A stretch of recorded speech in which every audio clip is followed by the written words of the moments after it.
Joe, you made it. Okay, where are you? Look like you're under a tree. Yeah, I'm at home right now. I didn't end up going into town today.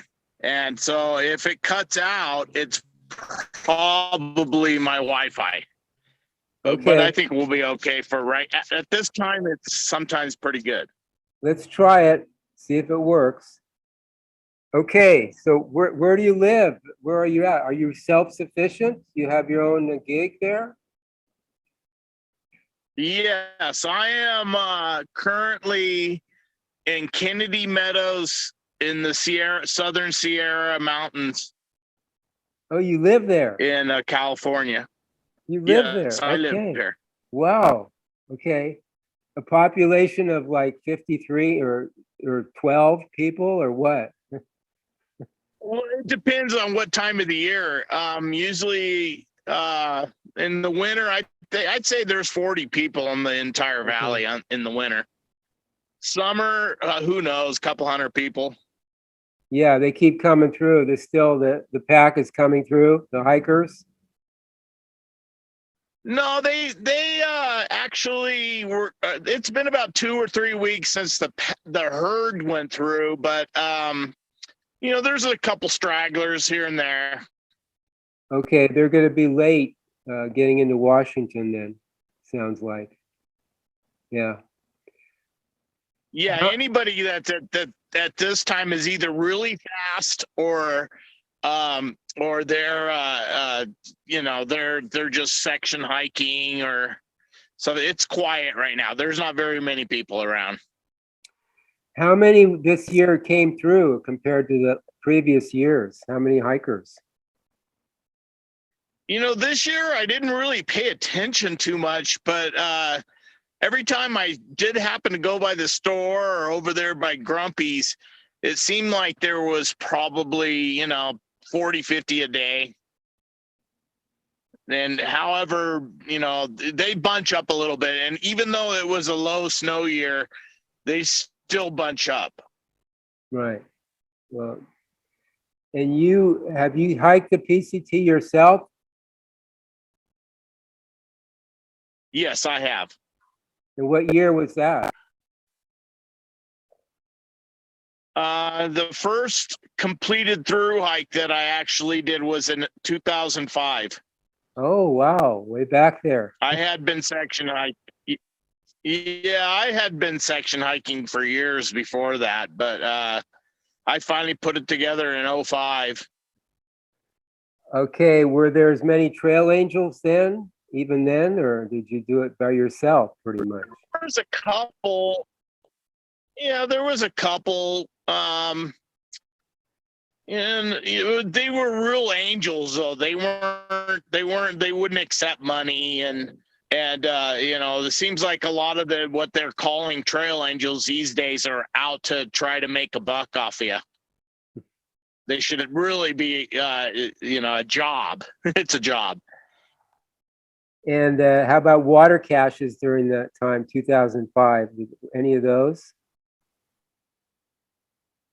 2005 was actually the first year that I started seeing water caches. That was back in Section A. I had been, in the years before, I'd already gone through it several times with section hikes of Southern California, and there was no water caches. 2005, there was a couple, not very many, 2 or 3. 2008 seemed like to be the first year that they started getting big. 2008. Okay, so you were still in the pioneer days there. Covered wagon days. Yeah, it's weird to hear it. It's weird to hear that like that, being into the guys in the 77 crowd.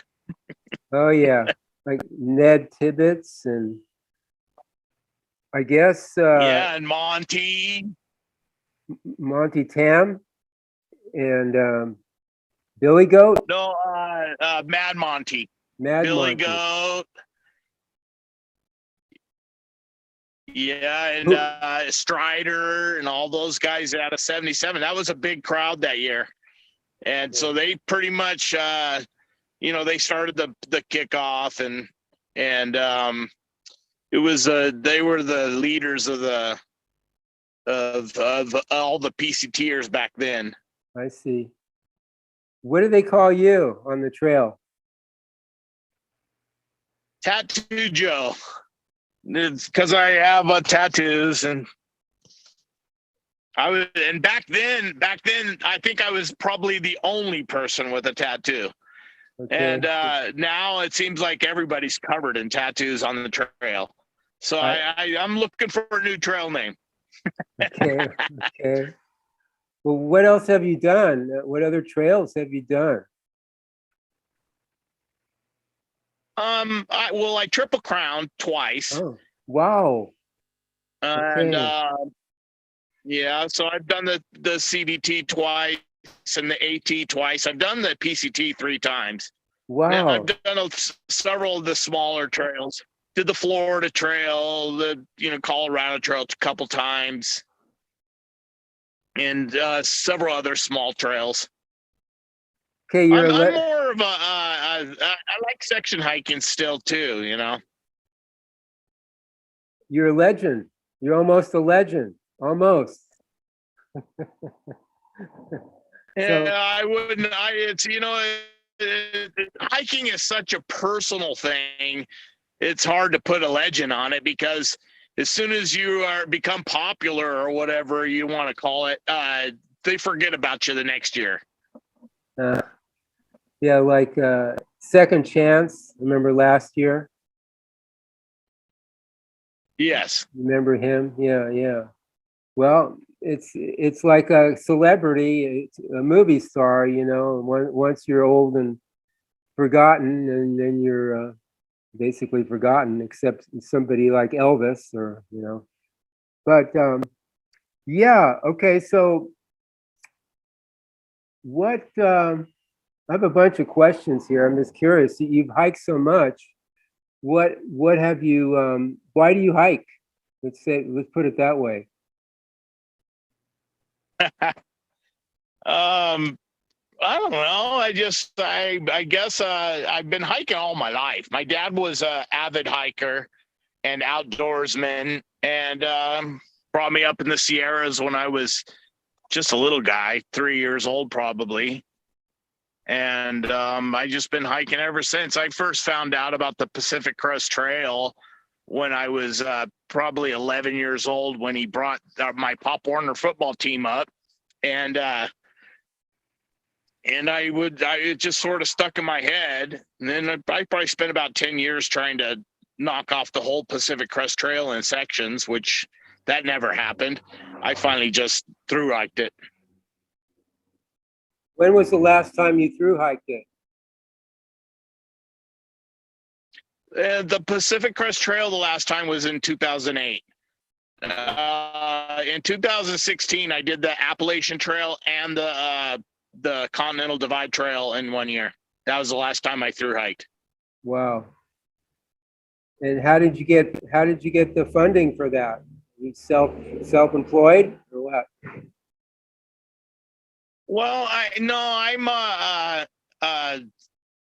I'm retired now, but I was a marble mason in a union and had a good job and saved 10% of every check for the hike. And I was a sole supporter of a family of 4 as well. So that was the hardest part of hiking, is maintaining the bills at home and continuing my hiking.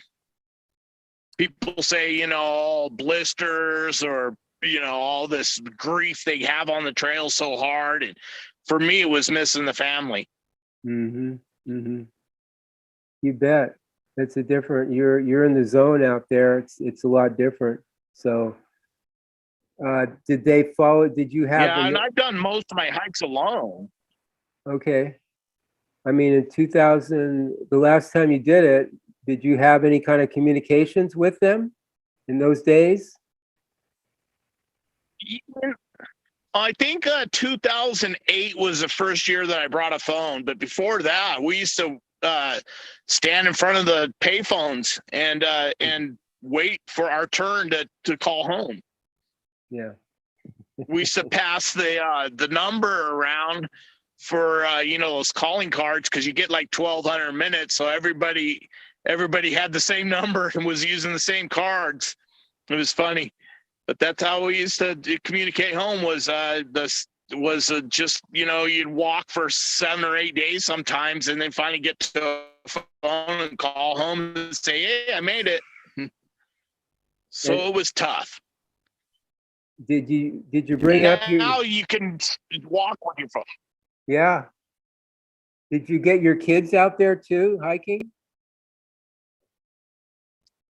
Yeah, yes and no. I don't think it's something that it's like a personal thing for me. So, I brought them. Of course, I brought them out on small hikes and stuff, but they were busy with school and whatever have you. And it was never really in their heart to go out and do something like this, where as far as through hiking goes. And for me, it was because I come from the city, so it was being alone and getting my alone time was big.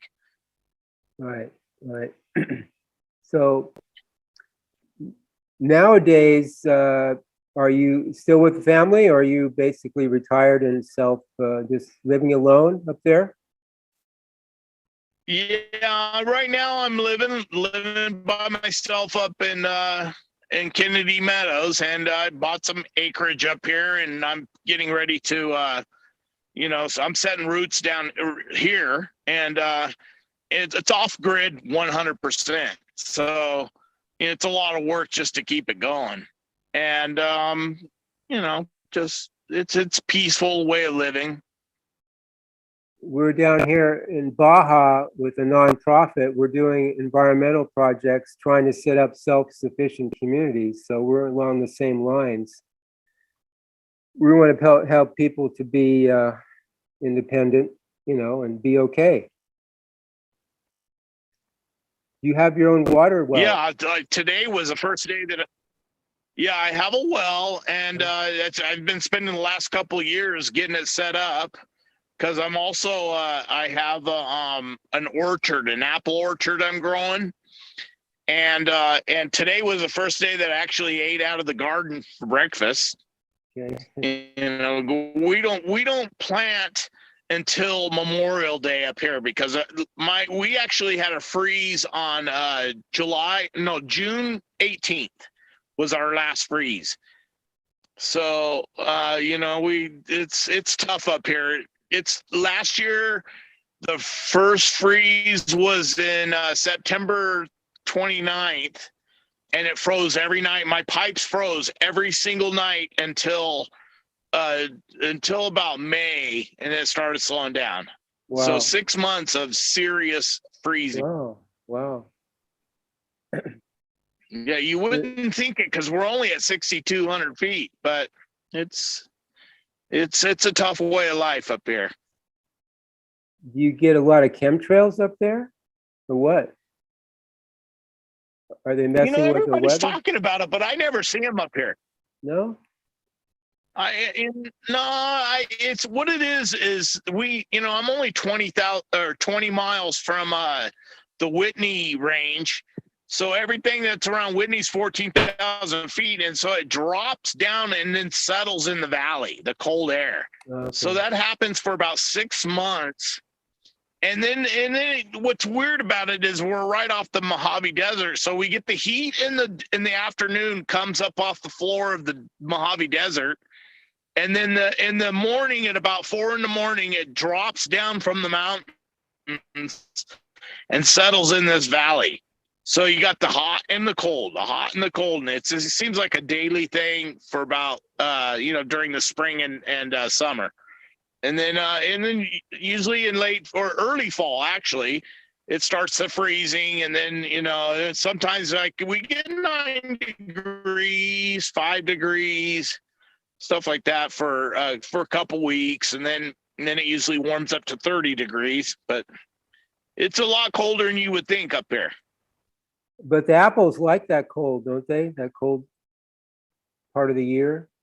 Yeah, I actually I did really well with the apples this year. I haven't I think next year will be my first year of harvest. You know, I planted bare roots earlier last year, and they're doing pretty good. The apples are. The cherries seem like it didn't do too well, and same with, and definitely the plum didn't do well. But you know, with the weather, it just, you never know what you're gonna get. So it could, who knows? Next year might be good for the plum. Down here in Baja, I'm somewhat struggling with the soil. It's so sandy. We're by the beach. We have moderate temperatures. I mean, it doesn't really go above 80, I'd say 85. Where are you at? Where are you at in Baja? Between Where are you at Rosarito, in Baja? between Rosarito and Ensenada and Primo Tapia. And it's real moderate Oh, here. I used to surf there all the time. K38. In fact, I used to surf a couple spots in it. Oh yeah, K38s before those high rises were up. I was surfing there. Usually every weekend. Las Gaviotas. Yeah, and there was a little hotel called Hotel California, actually, by Calafia. And then I used to, my favorite place was Popotla. Yeah. And I actually have some pictures of Popotla. And then I surfed, you know, the what was it, K55s, or no, San Miguel. San Miguel, you know, on the way to Ensenada. That was a nice little campground. I wonder what that's looking like. I haven't been there since the early 90s, maybe. Oh, it's all built up now. They're building up into the hills. My friend is a surfer. He was a professional surfer in Huntington Beach, and that's why we came down here. Part of the reason we came here, because he can still surf. Oh, here. what was his name? Dwayne Hepner. He was part of the Gordy surf team. Oh, yeah, I knew Dwayne. You know Dwayne? Yeah, I used to. I grew up in downtown Huntington Beach. Okay. So, yeah, and I knew the whole surf ghetto. You know, all those guys didn't. That's where I grew up. I hope he wasn't one of the guys he pushed off the board. You know, to make room. I guess it got pretty gnarly there sometimes on the north side of the pier. Yeah, we had a really cool local crowd. But you know, I traveled a lot. So I was in Hawaii and Mexico a lot. So, and then I surfed Trussell's was my favorite break and local break. But Huntington, I grew up right across from the pier. We were in the mobile home park there he was in many years across from the Hilton there. Yeah, he was at the Driftwood. Yes. It got too expensive there. Yeah, I remember when they changed the owners and they raised the rent space, and now it's just impossible. So we moved down to Mexico. It's a lot better here. We can live off our retirement. It seems like half of Huntington went. Yeah, it seemed like half of Huntington went to Mexico, and the other half went to Costa Rica. Okay. Well, and I went up to the mountain. Yeah. Well, I'd like to visit you sometime. Next time I come through there, it'd be cool to see what you got going on with do you have other people and neighbors too that are off grid? Well, you know, I'm the only one on my street that's here all year round. So that's why I can talk so loud out here right now. And there's nobody for 2 or 3 miles where I'm at. Wow. I have 8 acres and I'm in the middle of my parcel, so no one can hear me. Or we could do whatever we want out here. Yeah. Next year I'm going to be hiking. This year, I planned on staying home and finishing my water setup, which is a big project. I had 330 feet that I had to dig out, and then set 2 tanks, and I'm just getting ready. And then I'm also doing my plans to put in a cabin, which while they're debating all that in the at the county next summer, I'll be hiking. Where are you going to go be at on your hike? I'm actually thinking of, I've been dreaming this up for a long time. I want to go up to the Northwest and circumnavigate all of the volcanoes. So starting off with the Wonderland Trail, and then do the Glacier Peak and Mount Adams, Mount St. Helens, Mount Hood, and just work my way, and do all the trails that go around, and even some of them don't have trails. So I've been thinking about doing that. So I spent a couple months up there, and then I want to also do go around what is it, Mazama Mountain, which is Crater Lake, and then I'd like to do I'll probably start the year off with doing the Tahoe Rim Trail. Now I have 2 dogs, and that's my new thing is I bring my dogs. They're just good trail dogs. And so I'm really into bringing them, and all 3 of the trails have areas on all 3 of the big trails have areas where you're not allowed to bring dogs. Right. So I'm working on small trails with them, with the dogs. Okay. You remember Coppertone, the trail angel? Yes. Yeah, he used to run up each of the, he'd follow the herd, and then he'd run up the mountains. He'd try to hit every mountain he could, run up there naked and climb or run the mountains. That was his thing when I was hiking in 2014. Yeah. And I know there's a trans couple. 14 was a pardon? Yeah, 2014 I did it with my son. With my son, it was a low snow year. The Sierras were not that difficult. Yeah, I heard that 14 was I figured it was a little bit less than average. Yeah. So I know the trans couple, they're hiking this year. They have Truman, their dog Truman. He's on trail this year.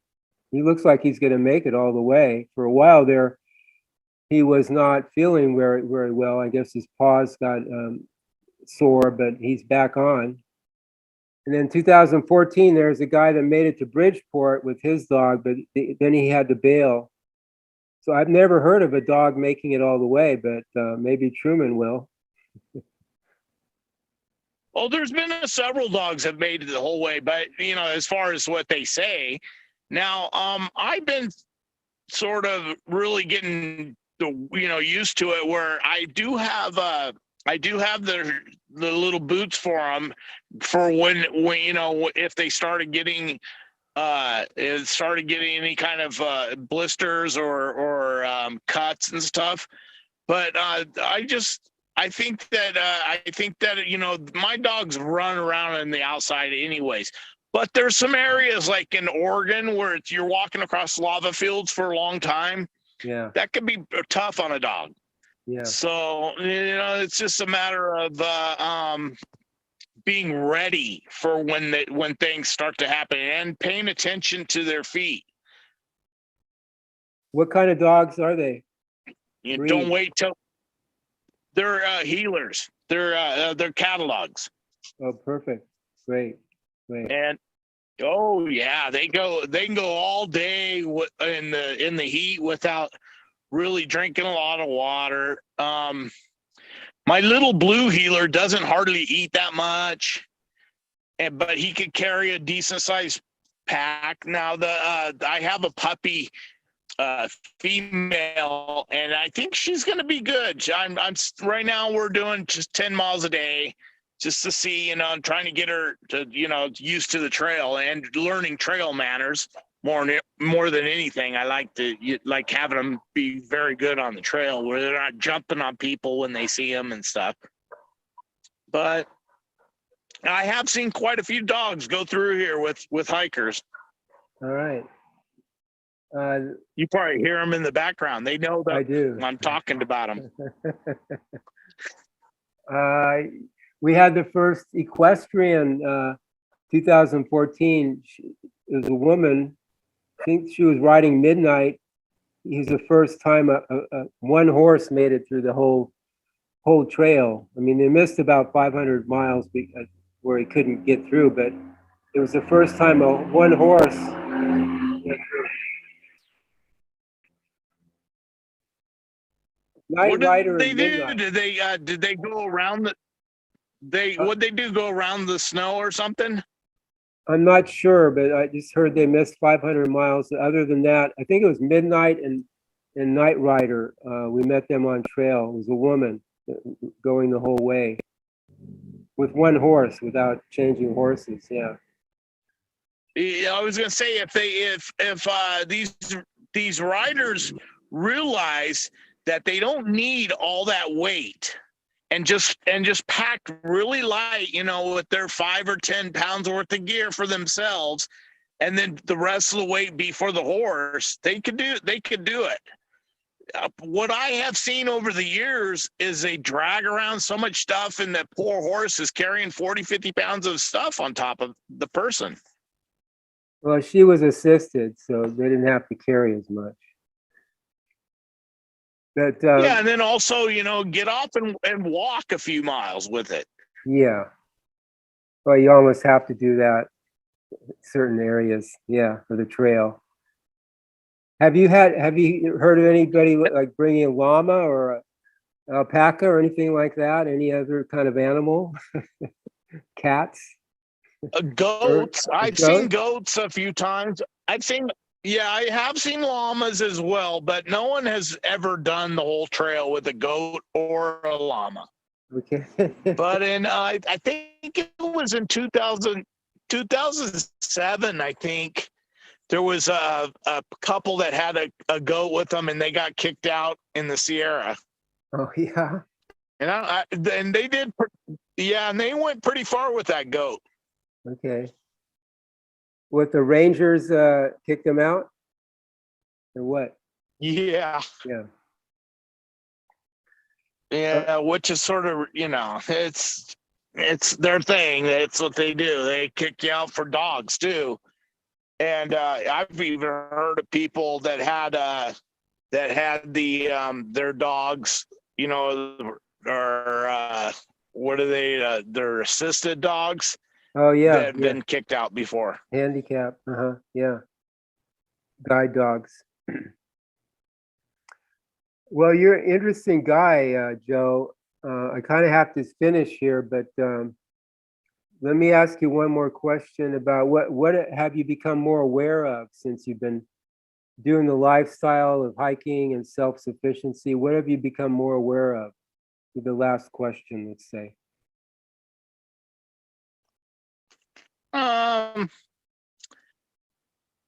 That time goes by fast. Yeah. It's just a moment we have. As far as aware of, the mountains are still here, and there's all these world problems and people going crazy on the world, but the mountains are still here, and the world is going to change with or without us. So I've become more aware of the fact that it's just the mountains are still going to be here when I'm gone. Cool.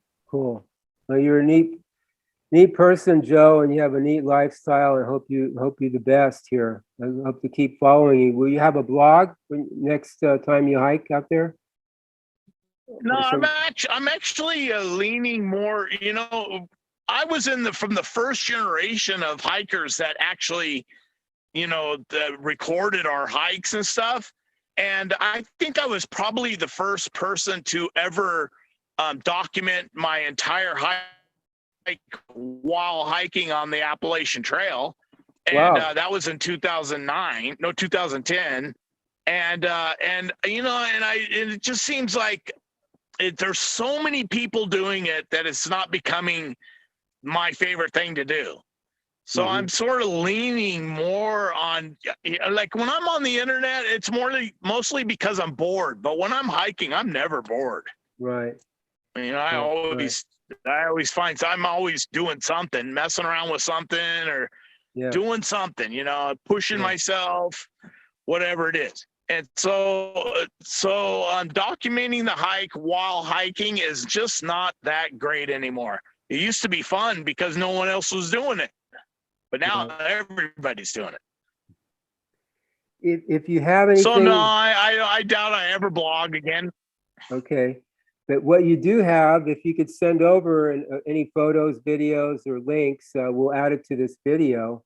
And people might be interested in what you've done in the past, at least. You know, if you go into my Facebook and you look under the photo albums, there Okay. you're more than welcome to pull any picture you want off of it. There's hundreds of, if not thousands of pictures of some of my through hikes. I don't have any of the Pacific Crest Trail because the last time I hiked the Pacific Crest Trail was in 2008. So I think that was 5 or 6 cell phones ago. I lost him.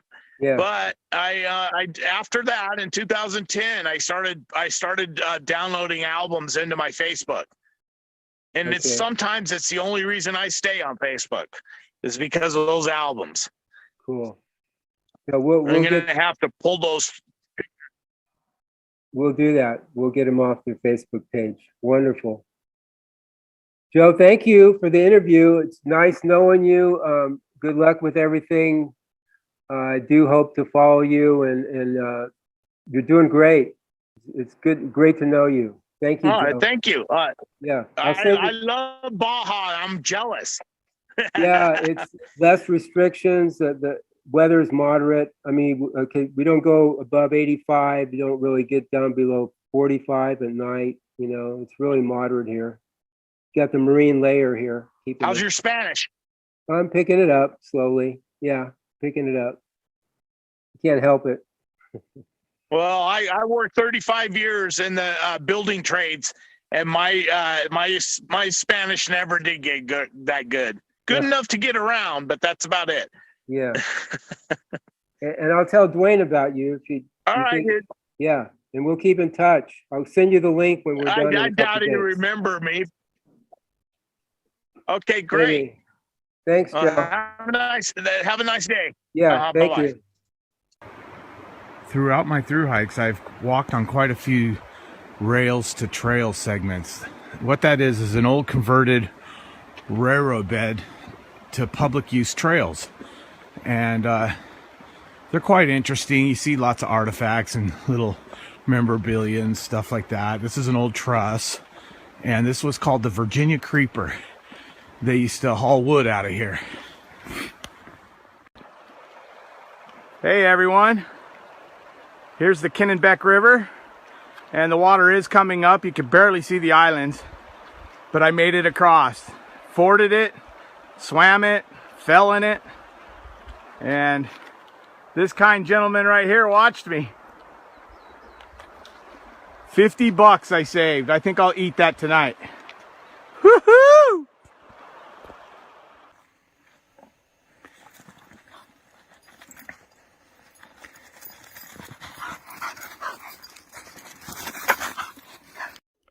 Alice, you follow Baxter. Get the horse!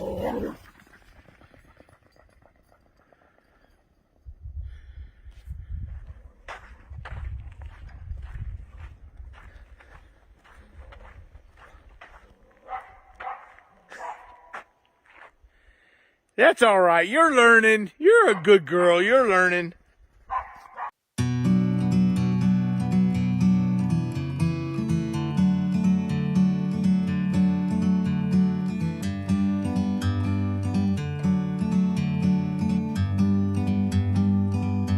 Like a bird on a tree,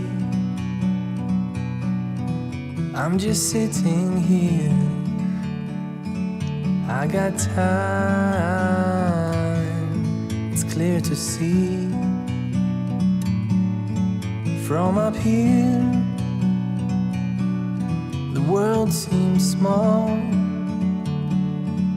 We can sit together